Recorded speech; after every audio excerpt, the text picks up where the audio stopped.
Welcome to VTV prime. కూటమి ప్రభుత్వం అధికారంలోకి వచ్చాక పోలీసు వ్యవస్థ మీద చాలాసార్లు హైకోర్టు మొట్టికాయలేయటం జరిగింది. ఎందుకనంటే పోలీసులు పూర్తిగా కూటమి పార్టీ నాయకుల్లా, కూటమి పార్టీల నాయకుల్లా వ్యవహరిస్తున్నారు. పూర్తిగా ప్రభుత్వానికి తొత్తుల్లా మారిపోయారు.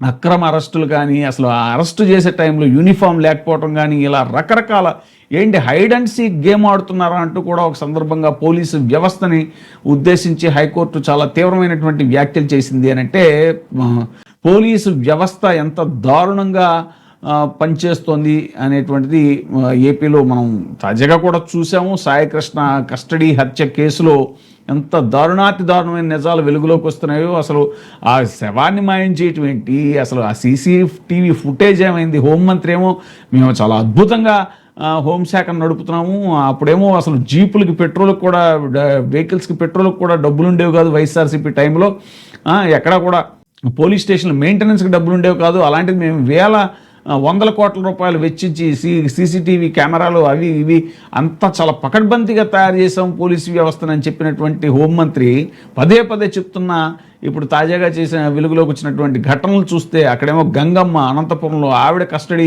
డెత్ కానీ, ఇంకా పేరుపోగు క్రాంతి కుమారు ఆత్మహత్య కానీ, ఇలా ఒకటి కాదు అనేక సంఘటనలు పోలీసు వ్యవస్థని చాలా దారుణమైనటువంటి స్థితిలో ఉంది ఏపీ పోలీస్ వ్యవస్థ అనేటువంటిది మనకి తేటతెల్లమవుతుంది. తాజాగా హైకోర్టు కూడా చాలా తీవ్ర స్థాయిలో పోలీస్ వ్యవస్థ మీద మండిపడింది. రాష్ట్రంలో పోలీసుల అడ్మినిస్ట్రేషన్ ఏమాత్రం సక్రమంగా లేదు, క్రిమినల్ ప్రొసీజర్ కోడ్ CRPCని ఉల్లంఘిస్తామంటే చూస్తూ ఊరుకునేది లేదు, రూల్ ఆఫ్ లా అనేది ఒకటి ఉంది అన్న విషయాన్ని పోలీసులు గుర్తుపెట్టుకోవాలి. ఎవరైనా సరే రాజ్యాంగం చట్టం ప్రకారం నడుచుకోవాల్సిందే.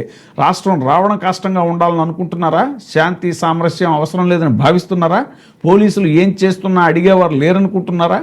లేక మీరే తెలివైన వాళ్ళు అనుకుంటున్నారా? కోర్టునే తప్పుదోవ పట్టిస్తారా అంటూ కూడా మంగళవారం హైకోర్టు రాష్ట్ర ప్రభుత్వం మీద, ప్రత్యేకించి పోలీసు శాఖ మీద నిప్పులు చెరిగింది.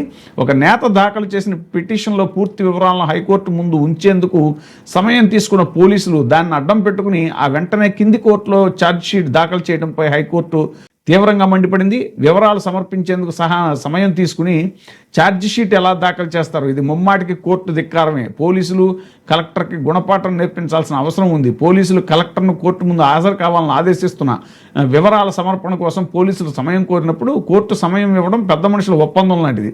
పోలీసులు ఈ ఒప్పందాన్ని ఉల్లంఘించారు. అధికారులు ఇల్లు కూల్చివేస్తున్నారు అంటూ కక్షిదారుడు పిటిషన్ దాఖలు చేస్తే వివరణ సమర్పణ కోసం గడువు తీసుకుని ఆ ఇల్లు కూల్చేసినట్టుగా ఉంది పోలీసుల తీరు అని హైకోర్టు మండిపడింది. ఫలితంగా ప్రత్యర్థులే లక్ష్యంగా రాజకీయ కక్ష సాధింపులకు పాల్పడుతున్న చంద్రబాబు నాయుడు ప్రభుత్వానికి కూడా హైకోర్టులో గట్టిగా ఎదురుదెబ్బ తగిలింది. హోంశాఖ తరఫు ప్రభుత్వ న్యాయవాది GP జయంతి తీరుపై కూడా హైకోర్టు అసహనం వ్యక్తం చేసింది. ప్రభుత్వ న్యాయవాదికి కొన్ని ప్రమాణాలు ఉండాలి అని హితవు పలికారు. ప్రభుత్వ ప్రతినిధిగా మౌత్ పీస్గా వ్యవహరించవద్దని స్పష్టం చేసింది. ప్రభుత్వ న్యాయవాది ఉన్నది కోర్టుకు సహకరించడానికి తప్ప ప్రభుత్వానికి పోస్ట్ మ్యాన్గా ఉండేందుకు కాదు అని కూడా చాలా ఘాటు వ్యాఖ్యలు చేసింది. ప్రభుత్వ న్యాయవాది కోర్టు ఆఫీసర్ అన్న సంగతి మర్చిపోవద్దు అని ఘాటు వ్యాఖ్యలు చేసింది. పోలీసుల తరఫున ప్రభుత్వ న్యాయవాది అడుసుమిల్లి జయంతి స్పందిస్తూ కేసును విచారణకు స్వీకరించాలా లేదా అన్నది కింది కోర్టు పరిధిలోని వ్యవహారం అన్నారు. ఈ మొత్తం వ్యవహారాన్ని ట్రయల్లో తేల్చాల్సి ఉంటుందని తెలిపారు. అధికరణ 226 కింద హైకోర్టు ఈ కేసులో జోక్యం చేసుకోవడానికి వీల్లేదు అన్నారు. ఈ వాదనను హైకోర్టు తీవ్రంగా తప్పుపట్టింది. అధికరణ 226 కింద హైకోర్టు అధికారాలకు ఆకాశమే హద్దు అంటూ కూడా స్పష్టం చేసింది. 3 ఏళ్లు శిక్ష పడే కేసుల్లో 3 ఏళ్ల తర్వాత ఆ కేసును కోర్టు విచారణకు స్వీకరించడంపై చట్ట ప్రకారం నిషేధం ఉంది అని గుర్తు చేసింది. 2021 పంచాయతీ ఎన్నికల సందర్భంగా అప్పటి ప్రతిపక్ష నేతగా ఉన్న నారా చంద్రబాబు నాయుడు అప్పటి రాష్ట్ర ఎన్నికల కమిషనర్ నిమ్మగడ్డ రమేష్ కుమార్పై మంత్రి హోదాలో కొడాలి నాని పలు వ్యాఖ్యలు చేశారు. దీనిపై ఎన్నికల సంఘం సంయుక్త కార్యదర్శి గుడివాడ పోలీసులకు 2021 ఫిబ్రవరిలో ఫిర్యాదు చేశారు. దీంతో పోలీసులు కొడాలి నానిపై కేసులు నమోదు చేశారు. అప్పటి కేసుపై ఇప్పుడు ప్రాసిక్యూషన్కు అనుమతిని ఇస్తూ ప్రభుత్వం జీవో జారీ చేసింది. దాన్ని కొట్టేయాలని కోరుతూ నాని ఇటీవల హైకోర్టులో పిటిషన్ దాఖలు చేశారు. నాని తరఫున సీనియర్ న్యాయవాది చిత్తరువు రఘు మంగళవారం వాదనలు వినిపించారు. 2021లో కేసు నమోదైతే 5 ఏళ్ల తర్వాత ఇప్పుడు ప్రాసిక్యూషన్కి అనుమతి ఇవ్వడం ఖచ్చితంగా రాజకీయ కక్ష సాధింపులో భాగమే అని కూడా హైకోర్టు ఈ సందర్భంగా వ్యాఖ్యానించింది. నానిపై నమోదైన కేసుని సంబంధిత కోర్టు విచారణకు స్వీకరించే గడువు ఎప్పుడో ముగిసింది అని కూడా తెలిపింది. అందువల్ల సిఆర్పిసి ప్రకారం కొడాలి నాని ప్రాసిక్యూషన్ చెల్లదు అన్నారు. వివరాల సమర్పణకు మొన్న 28వ తేదీ గడువు తీసుకున్న పోలీసులు నిన్న 29న ఛార్జ్షీట్ దాఖలు చేశారని వివరించారు. దీనిపై హైకోర్టు స్పందిస్తూ నానిపై నమోదైన కేసులో 3 ఏళ్ల శిక్ష మాత్రమే పడుతుందని, ఇలాంటి పరిస్థితుల్లో 3 ఏళ్లు దాటిన తర్వాత కూడా ఆ కేసును కోర్టులు విచారణకు స్వీకరించలేవు అని స్పష్టం చేసింది. 3 ఏళ్ల తర్వాత కేసును విచారణకు స్వీకరించడంపై క్రిమినల్ ప్రొసీజర్ కోడ్ సిఆర్పిసిలో స్పష్టమైన నిషేధం ఉంది అని తెలిపింది. 2021లో జరిగిన ఘటనపై తాజాగా పోలీసులు ఛార్జ్షీట్ దాఖలు చేశారని, ఆ ఛార్జ్షీట్ను కోర్టు విచారణకు స్వీకరించడానికి వీలు ఉండదని కూడా హైకోర్టు గుర్తు చేసింది. నాని ప్రాసిక్యూషన్కు అనుమతినిస్తూ రాష్ట్ర ప్రభుత్వం జూన్ 18న జారీ చేసినటువంటి జీవో 801 తదనుగుణంగా కృష్ణా జిల్లా కలెక్టర్ జూన్ 25న జారీ చేసిన ప్రొసీడింగ్స్కు సంబంధించిన తదుపరి చర్యలన్నిటినీ హైకోర్టు తదుపరి ఉత్తర్వులు జారీ చేసేంతవరకు నిలిపివేసింది. తదుపరి విచారణని ఆగస్టు 11కు వాయిదా వేసింది. ఈ మేరకు మధ్యంతర ఉత్తర్వులు కూడా జారీ చేసింది.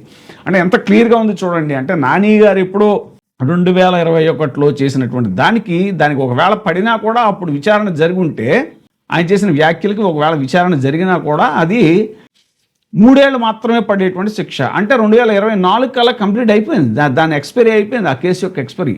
ఇప్పుడు మళ్ళీ 2026లో అంటే 4 ఏళ్ళు దాటిన తర్వాత, 4 ఏళ్ళు అంటే 5 ఏళ్ళు దాటిన తర్వాత మళ్ళీ దానికి విచారణ కోసం అని చెప్పేసి ప్రాసిక్యూషన్ విచారణకి అనుమతిస్తూ రాష్ట్ర ప్రభుత్వం జూన్ 18న జీవో జారీ చేయటం అని అంటే జీవో నెంబర్ 801 అంట. అంటే చూడండి ఎంత కక్ష సాధింపు చర్యగా అది చేశారు అనేటువంటిది కొడాలి నాని మీద. దాన్నే హైకోర్టు చాలా ఘాటుగా వ్యాఖ్యానించింది. ఇది కక్ష సాధింపే అని చెప్పేసి హైకోర్టు చెప్పడం అనేటువంటిది ఈ సందర్భంగా గమనార్హం. చూద్దాం ముందు పరిణామాలు ఎలా ఉంటాయి. ఇప్పుడే సబ్స్క్రైబ్ చేయండి, లైక్ చేయండి, షేర్ చేయండి. VTV ప్రైమ్, నీ ఉత్తమాభిరుచుల సమ్మేళనం.